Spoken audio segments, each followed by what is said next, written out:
Good morning, students. Today we are going to continue with the lesson Respiration and Circulation. We have already finished with the topic respiration. Now, from circulation, today we are going to start with circulation in animals. In last lecture, we have studied about different components of blood. Now we are going to study about blood clotting process. Conversion of liquid blood into semi-solid jelly form is called coagulation of blood or clotting of blood. Injured blood vessels release thromboplastin. That thromboplastin helps in formation of enzyme prothrombinase. Prothrombinase converts inactive plasma protein prothrombin into an active plasma protein thrombin. Thrombin converts soluble fibrinogen into insoluble fibrin, which forms a mesh and clotting.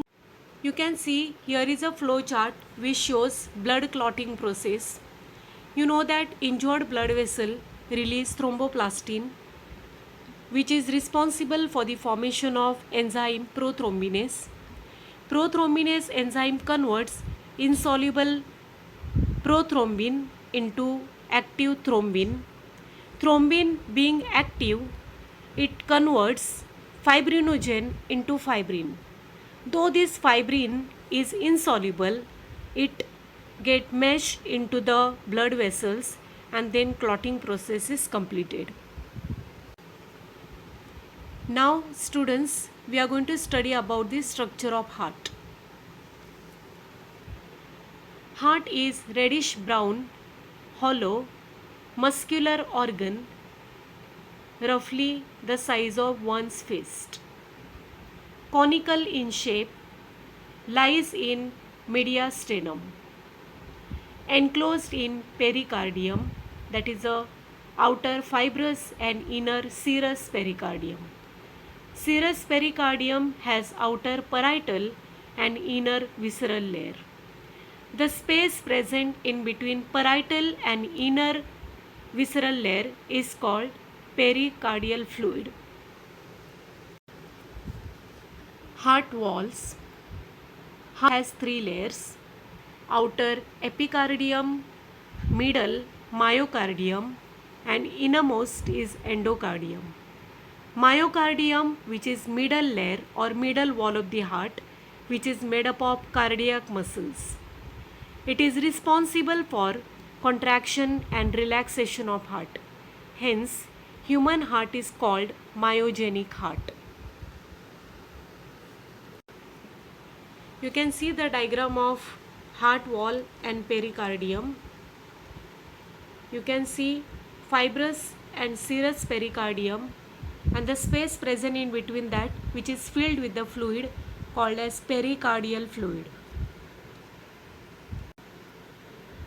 Right side diagram, you can see outer is epicardium, middle is myocardium, and innermost layer is called endocardium. Let us now learn about external structure of human heart.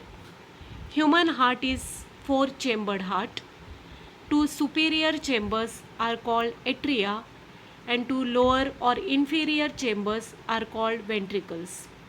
Externally, atria are separated by coronary sulcus, or it is also called as atrioventricular groove.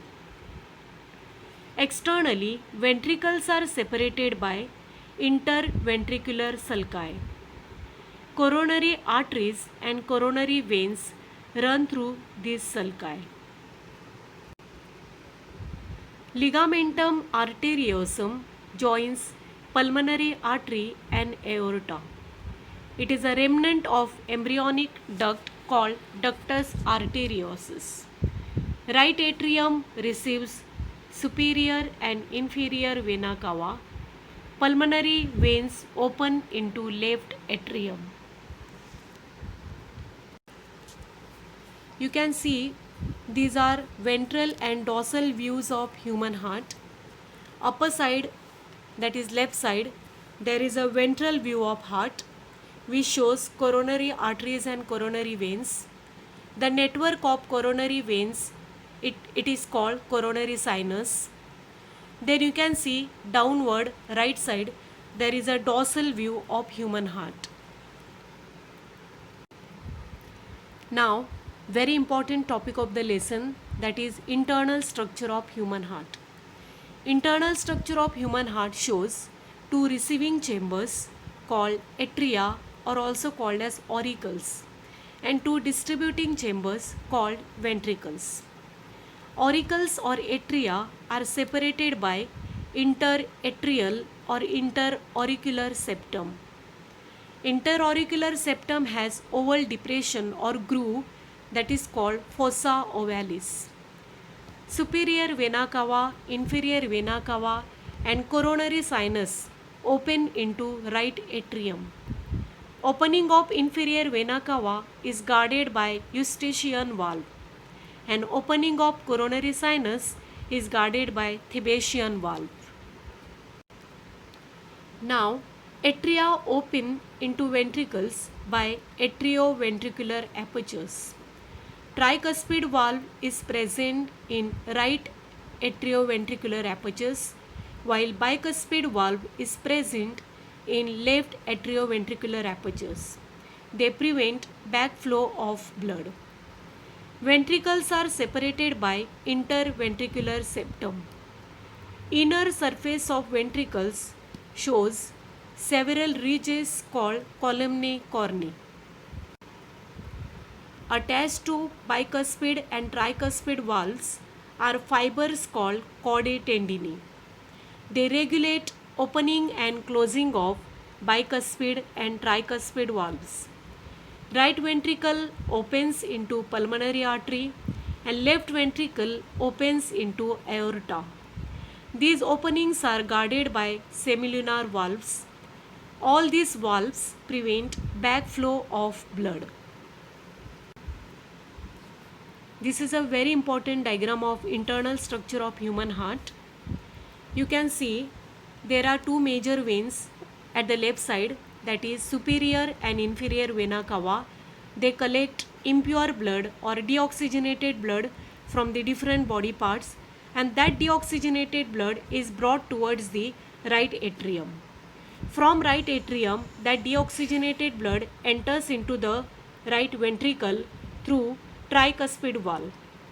Then during contraction, that deoxygenated blood enters into pulmonary artery, and from pulmonary artery, that deoxygenated blood, it enters into lungs for purification. In lungs, purification of blood takes place, and then that purified blood or oxygenated blood, it is brought towards the left atrium through pulmonary veins. From the left atrium, that oxygenated blood enters into left ventricle through bicuspid valve, and then backflow of the blood is prevented by closing of bicuspid valve.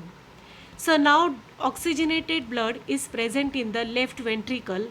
From left ventricle, that blood enters into aorta through semilunar valve, and from aorta it is supplied to different body organs. So here are some important labels like superior and inferior vena cava, aorta, pulmonary artery, bicuspid and tricuspid valve, two atria and two ventricles. Let us now learn about pumping action of heart or beating of heart.